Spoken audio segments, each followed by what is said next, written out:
ప్రభువును రక్షకుడైన యేసుక్రీస్తు వారి శ్రేష్టమైన నామములో మీ అందరికీ వందనాలు తెలియజేస్తున్నా. ప్రియులారా, దేవుని వాక్యాన్ని మనం చదువుకుందాం. ఇవాళ మన కొరకు ఏర్పాటు చేయబడిన వాక్య భాగం లూకాసు వార్త 15వ అధ్యాయం. లూకాసు వార్త 15వ అధ్యాయం 18వ వచనం, అలాగే 21వ వచనం. ఆ రెండు వచనాలను చదువుకుందాం.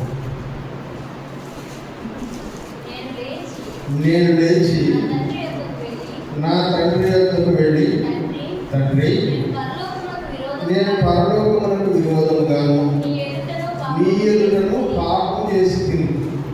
21.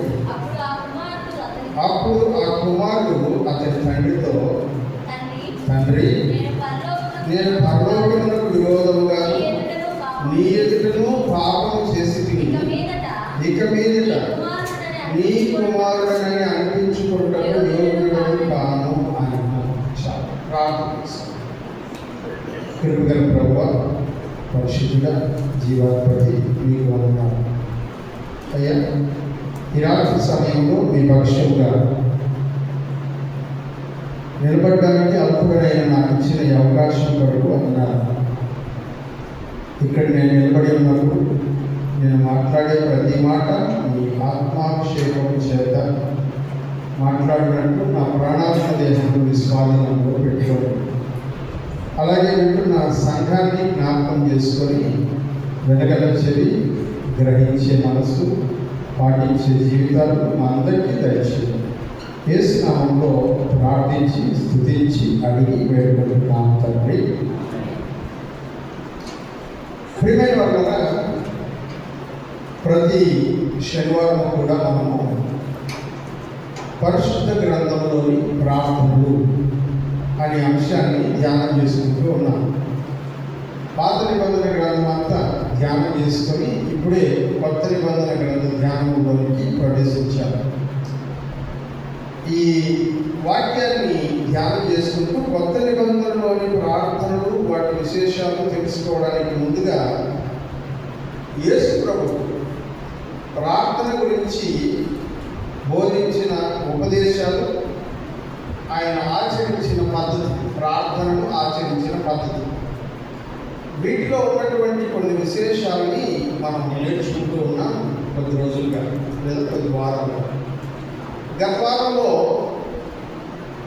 ఉపదేశానుసారము ప్రార్థన అంటే ఎలా ఉండాలి, ప్రార్థనలో ఏ ఏ అంశాలు ఉండాలి అనే విషయాన్ని మనం నేర్చుకున్నాం. 12 విషయాలు ప్రార్థనలో ఉండాలని మనం నేర్చుకున్నాం. ఆ 12 విషయాల్లో గత వారం 2 విషయాలు నేర్చుకున్నాం. మొట్టమొదటిది చిత్తశుద్ధి, సిన్సియారిటీ ఉండాలి ప్రార్థనలో. ఏదో మొక్కుబడికి ప్రార్థన చేయకూడదు. నిద్ర లేయగానే ప్రార్థన చేసుకోవాలి కాబట్టి ప్రార్థన చేయకూడదు. ప్రార్థనలో సిన్సియారిటీ ఉండాలి, చిత్తశుద్ధి ఉండాలి. ఆ చిత్తశుద్ధి ఉన్నప్పుడు ప్రార్థనకు ఒక విలువ చేకూరుతుంది. రెండవదిగా గడిచిన వారంలో మనం ధ్యానం చేసుకున్నాం. ప్రార్థనలో ఉండాల్సిన మరొక ముఖ్యమైనటువంటి అంశం ఏమిటంటే వినయం ఉండాలి. ప్రార్థన చేసేవాడికి ఏముండాలంట? వినయం ఉండాలి. ప్రార్థన చేస్తున్నాం అంటే ఎదుటివాడి దగ్గర మనం సహాయం అడుగుతున్నాం అని అర్థం. ఇప్పుడు ఎవరి దగ్గర సహాయం అడుగుతున్నాం? ప్రార్థనలో దేవుడి దగ్గర సహాయం అడుగుతున్నాం. సహాయం అడిగేవాడు సహాయం ఇచ్చేవాడి దగ్గర ఎలా ఉండాలంట? వినయంగా ఉండాలా. వినయం లేకపోతే ప్రార్థనకి విలువ లేదు. అందుకనే ఒక కీర్తన నేను మీకు జ్ఞాపకం చేశాను. దాసురాలు యజమానురాలు చేతి వైపు చూచినట్లు, దాసుడు యజమానుడి చేతి వైపు చూచినట్లు, దేవా నేను నీ వైపు చూస్తున్నాను అని ఒక కీర్తనలో దైవజనుడైన దావీదు రాస్తాడు. అంటే అర్థమేంటి? నువ్వు ఇస్తే మేము తినగలం.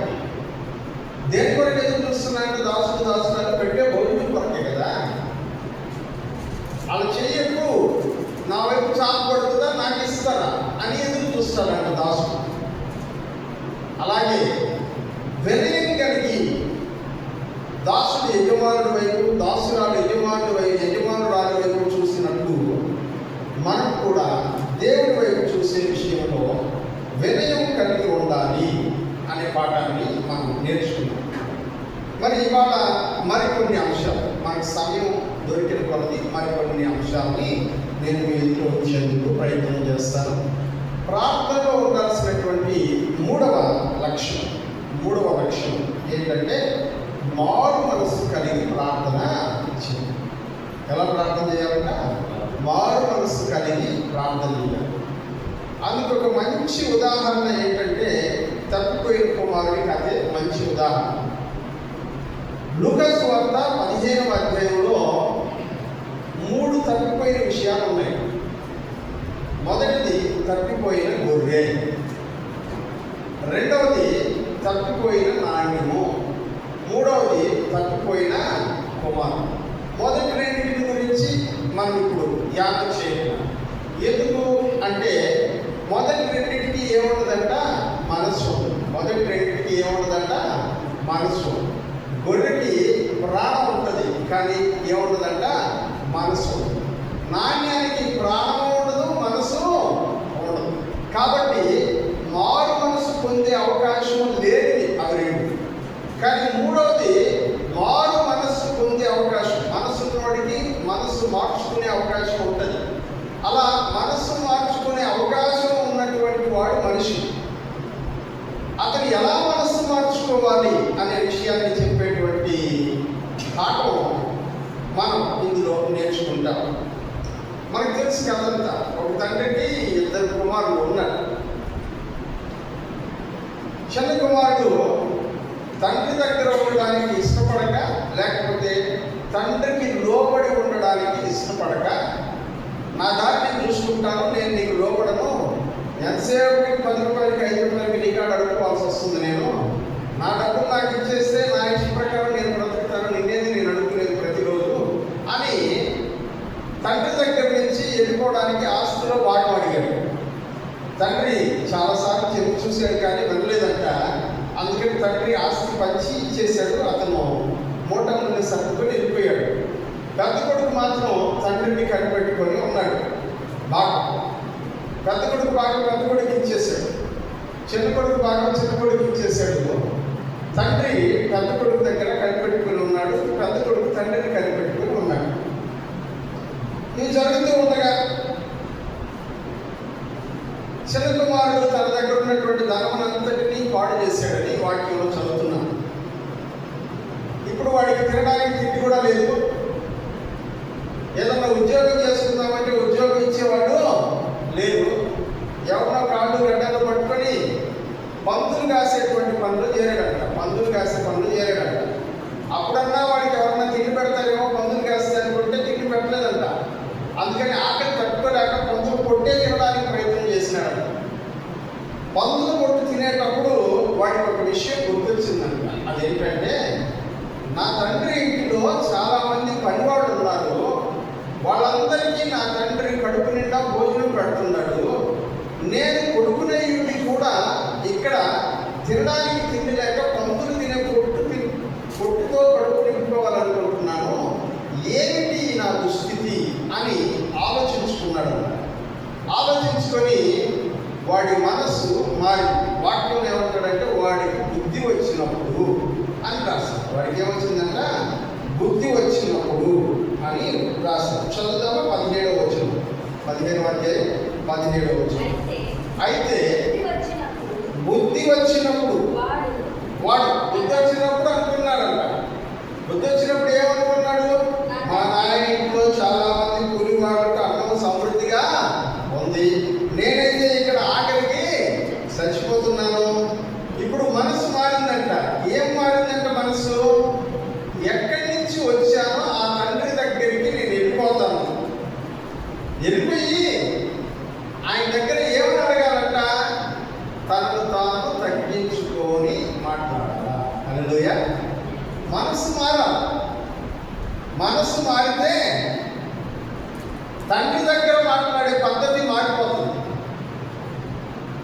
కొంతమందికి మనస్సు మారదు. మనస్సులో ఉండాల్సిన అహంకారము, మనసు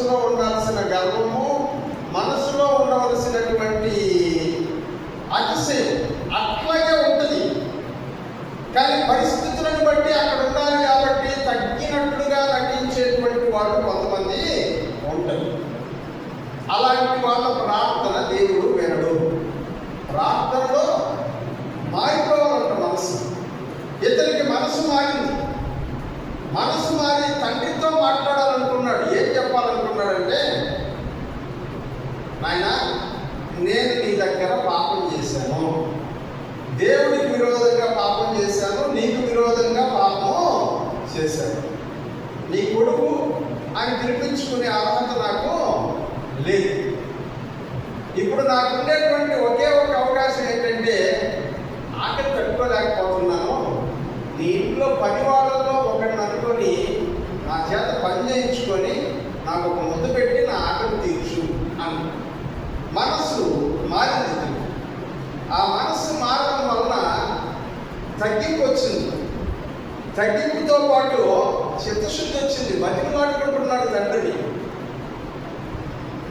ఇప్పుడు తండ్రి యొక్క జవాబు ఎలా ఉందంటే, నేను నిన్ను కొడుకుగానే చూస్తాను కానీ పనివాడిగా చూడను. హల్లెలూయా. మనం ఎంత దుర్మార్గం పనిచేసినా తండ్రి మనల్ని ఎక్కడ చూస్తారంట? కొడుకులాగే చూస్తాం. ఇష్టం లేని పని చేస్తాం కానీ తండ్రి ఎలా చూస్తారంట? కొడుకులాగే చూస్తాం. పనివాడిగా మనల్ని చూసే అవకాశమే. మన ఫీలింగ్ ఏది? ఏ చిన్న సంఘటన జరిగినా సరే, నేను అప్పుడు అది చేశాను కాబట్టి కదా మా ఆయన నన్ను ఇట్లా అంటున్నాడు. మన ఫీలింగ్. ఆయనకున్నది ఆ ఫీలింగ్. ఆయనలో ఒకటే ఫీలింగ్ ఏంటంటే, ఈయన నా కొడుకు, నా కుమారుడు, నేను పెంచుకున్నాడు, నాకు పుట్టినవాడు, గారాబంగా చిన్నప్పటి నుంచి సాకినవాడు.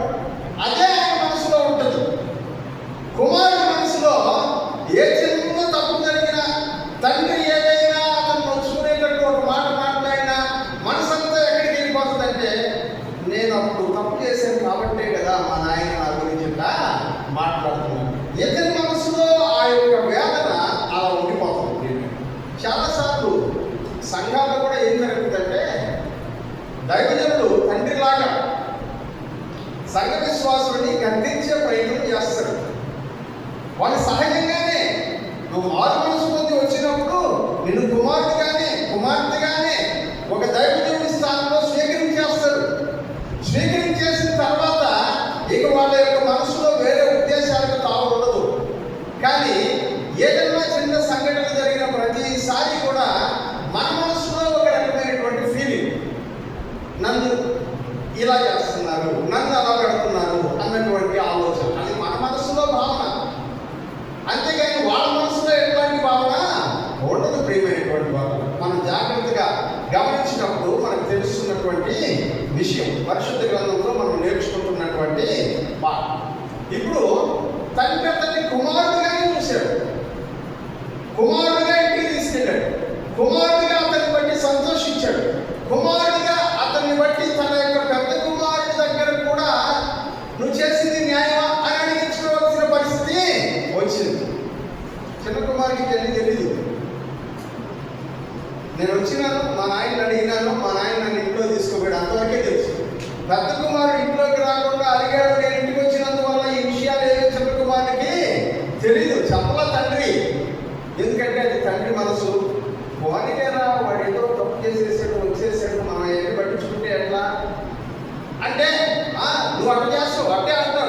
ఈ మాటలన్నీ ఎవరు పడ్డారంట? తండ్రే పడ్డాడు కానీ బిడ్డ మీద పట్టనివ్వలేదు. హల్లెలూయా. మారు మనసు కలిగి మనం విడితే, మనసు మారితే వినయం వస్తుంది, చిత్తశుద్ధి కూడా వస్తుంది. మరొక వచనాన్ని మనం చదువుకుందాం. రెండవ రాజుల గ్రంథం 8వ అధ్యాయం. 13వ వచనాన్ని 33వ వచనాన్ని చదువుకున్నాము.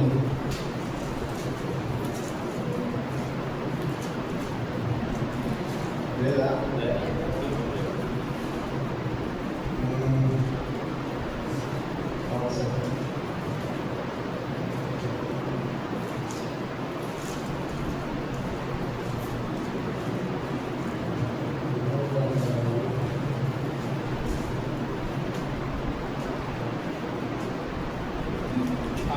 33 మొదటి రాజుల గ్రంథం 8వ అధ్యాయం. మొదటి రాజుల గ్రంథం 8వ అధ్యాయం 33వ వచనం.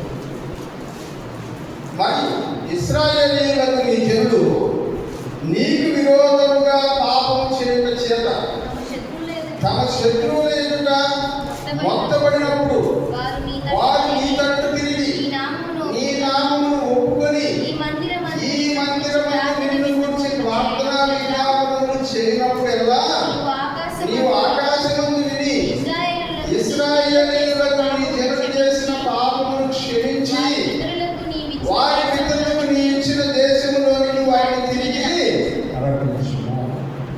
ఇది సొలొమోను గారు దేవుని మందిరాన్ని నిర్మించినప్పుడు చేస్తున్న ప్రార్థన. రిబ్బన్ కటింగ్ చేసి మందిరానికి దేవుని సన్నిధిలో ప్రార్థన చేస్తున్నాడు.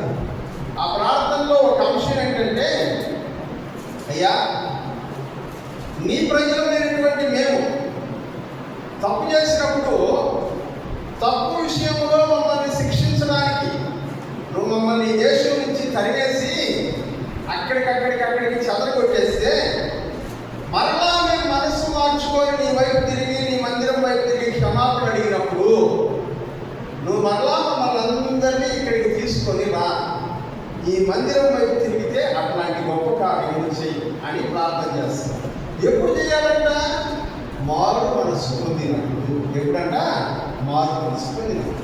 ఇశ్రాయేలు ప్రజలు ఇశ్రాయేల్ దేశం నుంచి బబులోను దేశానికి 70 సంవత్సరాలు బానిసలుగా పోయారు. ఎందుకు పోయారు? వాడు తప్పు చేశారు, దేవుడు చెదరగొట్టాడు. మారు మనసు కలిగిన తర్వాత వాడు మళ్ళీ ఎక్కడికి వచ్చారంట? యెరూషలేములోనికి, ఇశ్రాయేల్ దేశానికి వచ్చారు. దేవునికి స్తోత్రం కలుగును గాక. హల్లెలూయా. 70 సంవత్సరాల తర్వాత వాడు వచ్చారు. మళ్ళా వచ్చి దేవుడిని ఆరాధించారు. ఇది వాక్యంలో మనం నేర్చుకుంటున్నటువంటి పాఠం. ఇర్మియా గ్రంథం 36వ అధ్యాయం 7వ వచనాన్ని కూడా చదువుకుందాం. ఇర్మియా గ్రంథం 36వ అధ్యాయం 7వ వచనం.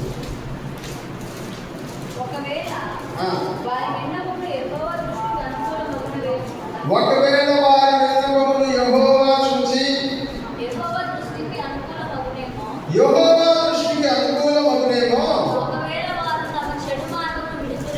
ఒకవేళ వాళ్ళ చెడు మార్గమును విడుతురేమో, నిజంగా ఈ ప్రజల మీదకి ఉగ్రతయు మహాకోపము వచ్చినని ఇప్పుడు దైవజనుడు అంటున్నాడు. ఒకవేళ ఇశ్రాయేలు ప్రజలు మారుతారేమో. దైవజనుడా నువ్వు వాక్యం చెప్పండి. ఒకవేళ మారుతారేమో, వాళ్ళు మారు మనసు పొందే అవకాశం ఉంది వాళ్ళకి. కాబట్టి నువ్వు వాక్యం చెప్పు. వాడు మారితే నేను సంతోషిస్తాను అంటున్నాడు దేవుడు.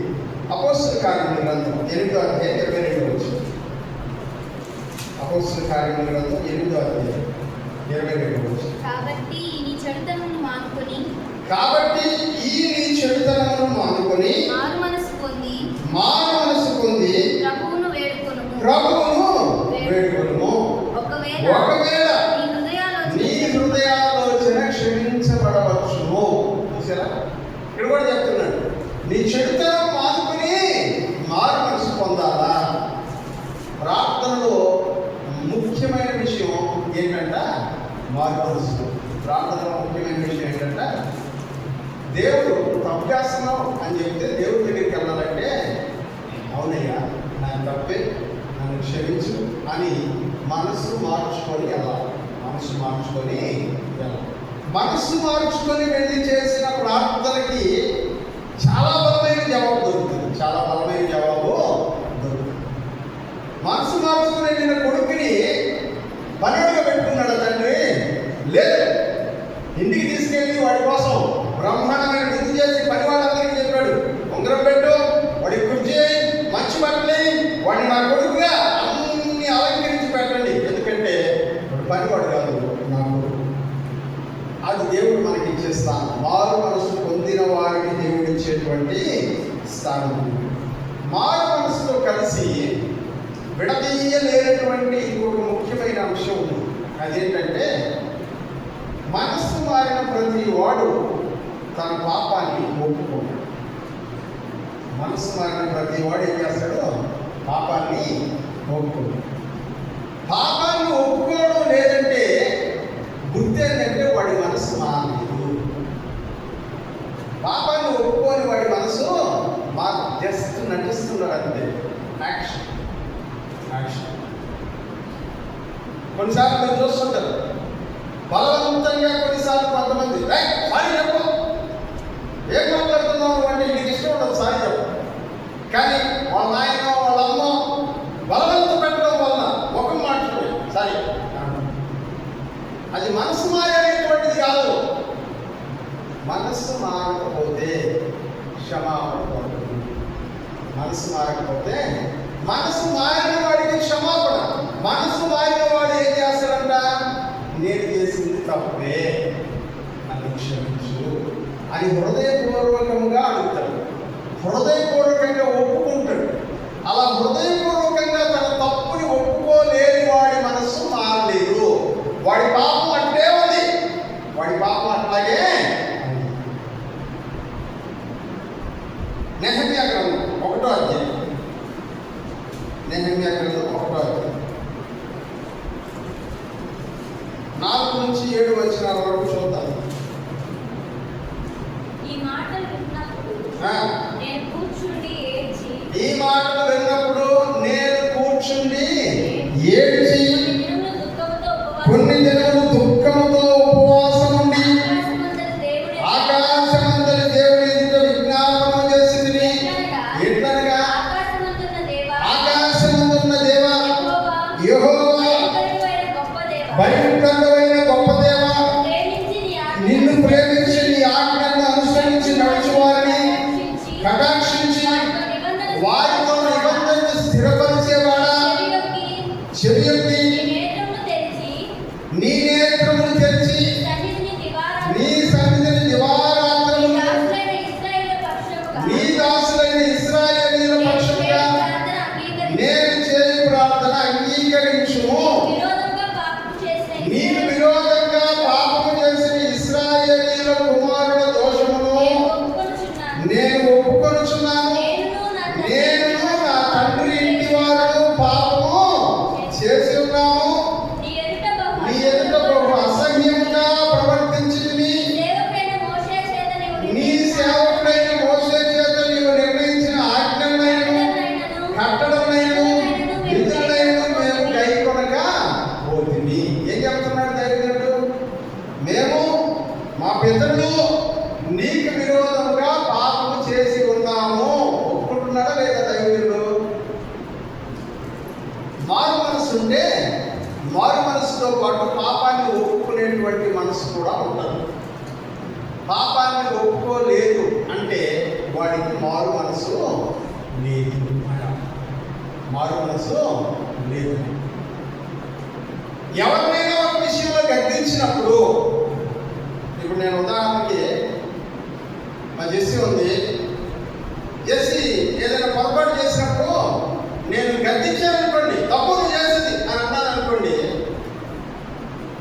మనసు మారితే ఆమె నా దగ్గరికి వచ్చి ఏం చెప్పాలంటే, సారీ డాడీ, నువ్వు చెప్పింది కరెక్టే, నాకు అది తెలియక చేసేసాను, లేకపోతే తెలిసి కూడా ఎందుకో అలవాటు అయిపోయి చేసేసాను, తప్పైపోయింది డాడీ, ఇది చెయ్యి అని ఒప్పుకోవాలి.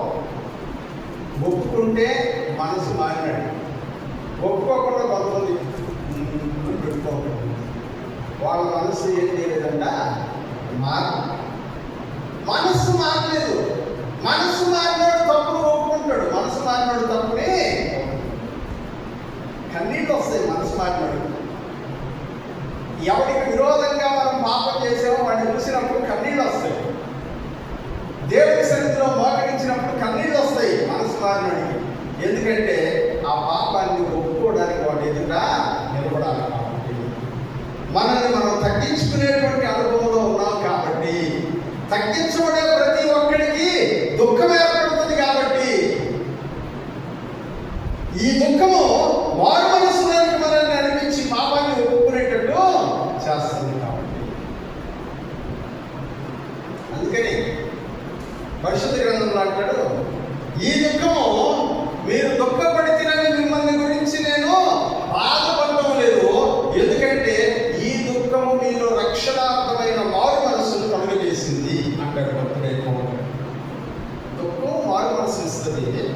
మారు మనసు పాపాన్ని ఒప్పుకునేటట్టు చేస్తుంది.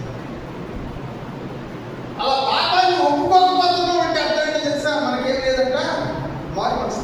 మన ప్రార్థన కూడా దేవుడు వెళ్ళి మన ప్రార్థన కూడా ఎందుకంటే మన హృదయాన్ని చూసి కదా దేవుడు ఆశ్రయించింది. అందుకని మన ప్రార్థన కూడా దేవుడు దానియేలు ఒక మాట చదువుతున్నాం. దానియేలు గ్రంథం చదువుతున్నాం. దానియేలు గ్రంథం చదువుతావా? 4వ వచనం. నేను నా దేవుడైన యెహోవా ఎదుట ప్రార్థన చేసి నేను నా దేవుడైన యెహోవా ఎదుట ప్రార్థన చేసి ఒప్పుకునేదేమనగా ప్రభువా మహత్యము గల భీకరుడైన దేవా నీ ఆజ్ఞలను అనుసరించి నడుచువారి ఎడల నీ నిబంధనను నీ కృపను మేమైతే నీ దాసులకు ప్రవక్తలు నీ నామమును బట్టి మా రాజులకు మా అధిపతులకు మా పితరులకు యూదా దేశ జనులందరికీ చెప్పిన మాటలు ఆలకింపక నీ ఆజ్ఞలను నీ విధులను అనుసరించడం మాని పాపులను దుష్టులమునై చెడుతనమందు ప్రవర్తించుటకు తిరుగుబాటు చేసిన వారము. మీరు అది 11వ వచనం దాకా ఇంటికి వెళ్ళిన తర్వాత చదువుకోండి. ఆయన అంటున్నాడు మారు మనసు పొంది ప్రార్థన చేసేటప్పుడు మేము పాపం చేసామయ్యా, మాకు అర్థం అవుతుంది మా పాపం ఏందో, మమ్మల్ని క్షమించు. పాపాన్ని ఒప్పుకోవాలంట మారు మనసు పొందేవాడు. మారు మనసు పొందినవాడు పాపాన్ని ఒప్పుకోవడం లేదంటే వాడికి మారు మనసు లేదని అర్థము. లూకాసు వార్త 8:13 చూద్దాం. లూకాసు వార్త 8:13.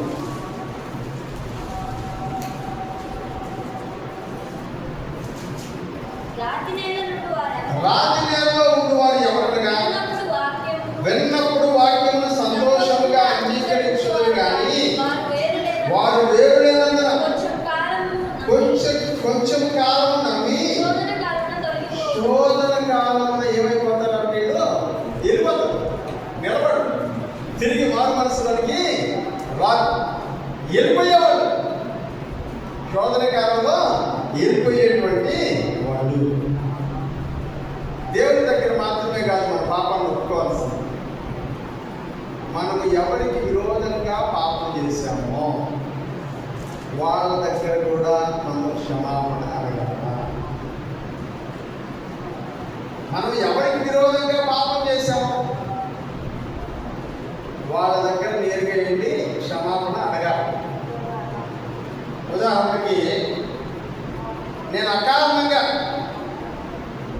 పనులు చేస్తూ ఉంటాం కదా, ఏదో అలాగే పనులు చేస్తూ ఉండేటప్పటికి నందానే ఒక మాట అన్నాను అనుకున్నాం, సీరియస్గా తిట్టాను అనుకున్నాం. వాడు బాధపడిపోయాడు, ఎందుకంటే నేను చేయలేదు అయినా కూడా సార్ నన్నే అనుకున్నాడు అని బాధపడిపోయాడు. అది ఇంకెవరికి అది ద్వారా నాకు తెలిసింది అనుకోండి. నేను చేయాల్సిన మొదటి పని ఏంటంట, నందా దగ్గరికి వెళ్ళి ఏం చేయాలంట, ఆయన నువ్వు ఇట్లా చేసేవని నేను అనుకున్నాను, అందుకని నేను తిట్టాను, కానీ నీ మీద నాకు పర్సనల్గా ఏ పాపమో లేదు, నువ్వు చేయలేదని తెలిసింది, నేను తిట్టినాను సార్ ఏమనుకోవా అని ఎవరికి విరోధంగా మనం పాపం చేసామో వాళ్ళ దగ్గరికి వెళ్ళి ఒప్పుకోవాలా. ఇప్పుడు చాలా మంది దేవుడి దగ్గరికి వెళ్ళి ఒప్పుకోవడం సులభం అయిపోయింది, ఎందుకంటే ఆయన కనపడ్డు కదా మనకు. మొక్కల్లో వేస్తాం దేవుడి దగ్గర, అయ్యా నేను ఫలానా పెట్టనేసానయ్యా అట్టనేసానయ్యా అనేసానని కూడా అన్నాను ప్రార్థనలో. అనుంటే క్షమించయ్యా అన్నారో లేదని తెలియదు, అనుంటే క్షమించయ్యా ప్రార్థన. అట్లాంటి ప్రార్థనకి వాల్యూ లేదు. నువ్వు అన్నావా, నేను అన్నానయ్యా నన్ను క్షమించు అని దేవుడి దగ్గర ఒప్పుకోవాలి. ప్రభువా మేము ఏదన్నా మాట్లాడుతుంటే క్షమించయ్యా. ఏదన్నా మాట్లాడుతుంటే కాదు, మాట్లాడేవో లేదో నీకు తెలుసు, నీ మనసు తెలుసు. నేరుగా దేవుడి దగ్గర క్షమాపణ అడగాల. ఎవరిని అన్నావో వారి దగ్గరికి వెళ్ళి క్షమాపణ అడగాలి. నేను చెప్పట్లా, వాక్యం చెప్తుంది. ఈ మాట చదువుకొని మనం ముగించుకున్నాం. యాకోబు పత్రిక 5:10. యాకోబు పత్రిక 5:10.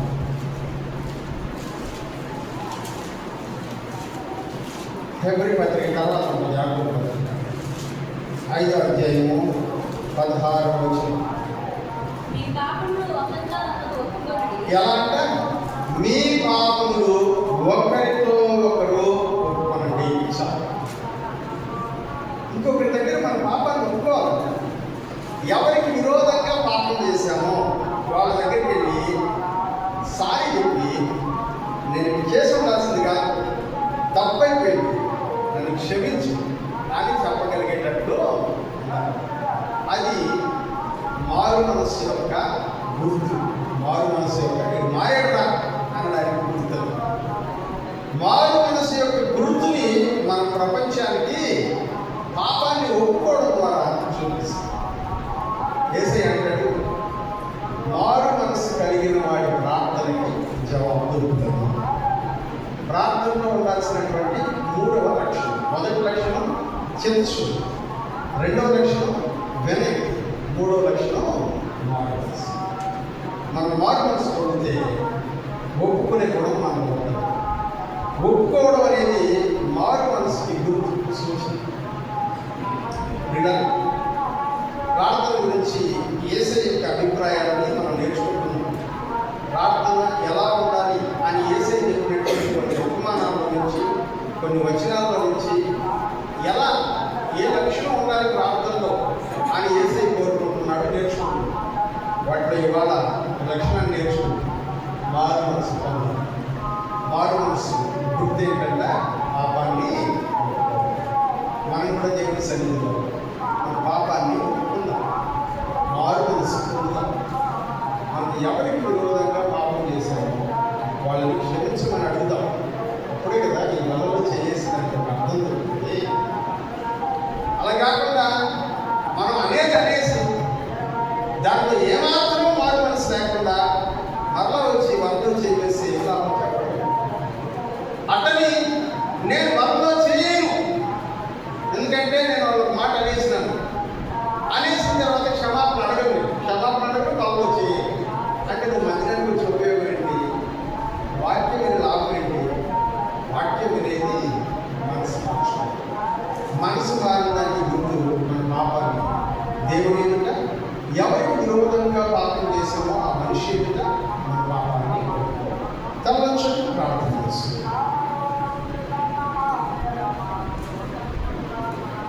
చెప్పినటువంటి ఈ వాక్యం తప్పకుండా మీ హృదయాన్ని తాకిస్తుంది. ఎందుకంటే బోధిస్తున్నటువంటి నాకే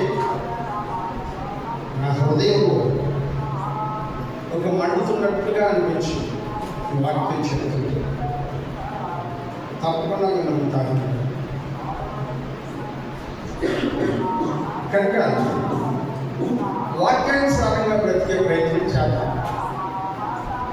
ప్రార్థన చేస్తూ ఈ వాక్యం మీ మనసులో తాకి ఉంటే ప్రార్థన చేసుకుందాం.